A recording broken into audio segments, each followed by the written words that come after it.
Ê, đu nè yếu, mê cao, cha con nì yếu chơ pli ê,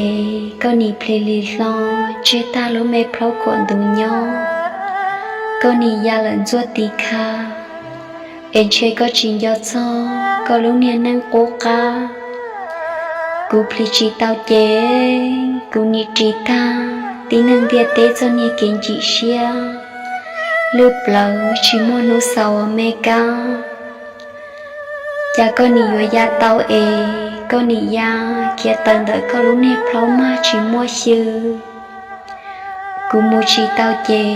cú nị chỉ ta, tí năng địa tế cho nì kỹ lưu xia lưng trừ, chỉ bảo yêu một thạc thay trâu lên tư, đu nè yo, yo cú pli tao chê, cú yo pli lì lo ya lên trì. Rồi có ya muốn gì cả hà muốn cho cả trâu sẽ cũng cho ni kể lưu xia lên chữ nó họ bồi dưỡng sông ở mê ca